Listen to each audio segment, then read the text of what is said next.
bafahla izulu ngomvulo ekseni. Abatshayeli bamaTexi beTshwane abangaphasi kweNhlangano iSABC neNTA bamatshe ngomjeje wenkoloyi baphikisana nezenzo zobulelesi obuqothele bona nabakhweli. A whole lot of people have been marked while in transit of combis, so it is unacceptable. So we saw it fit that we need to stand up as the taxi industry together with the law enforcement and say enough is enough.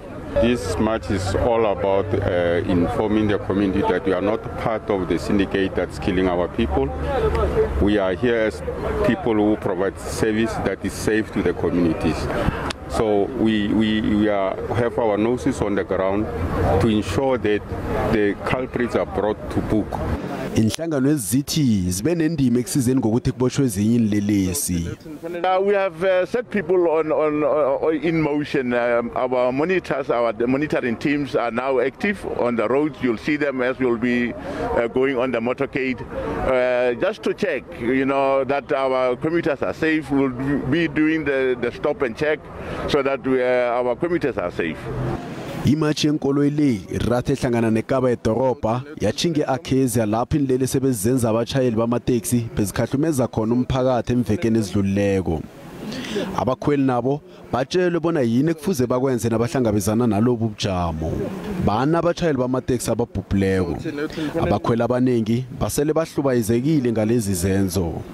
Ikoro yamaTexi ifunga iyabheja bona ayizokuhlala phasi iinlelesi zingakabanjwa.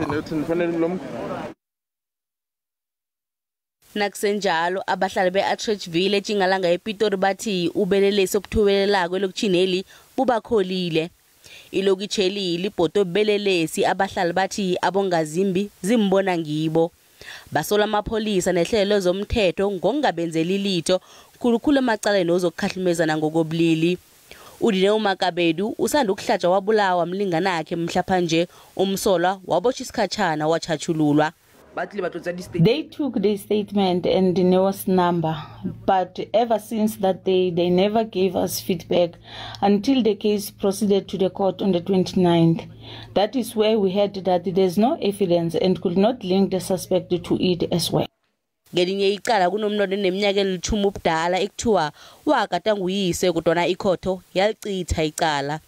The magistrate asked the child to come and point the person whom she says had raped her. The child came, she pointed straight at the father. Then they took the child back to the box. Then after that, the proceedings, the magistrate said, because the child is not putting the case in correct sequence, I won't be able to let the so-called perpetrator come and testify.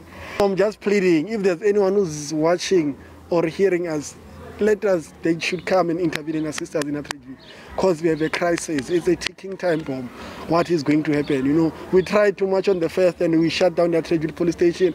So we're still making other efforts, to escalate the issue so that we get the necessary response. Amapolisa akhe ngaphefumule malungana nalokhu.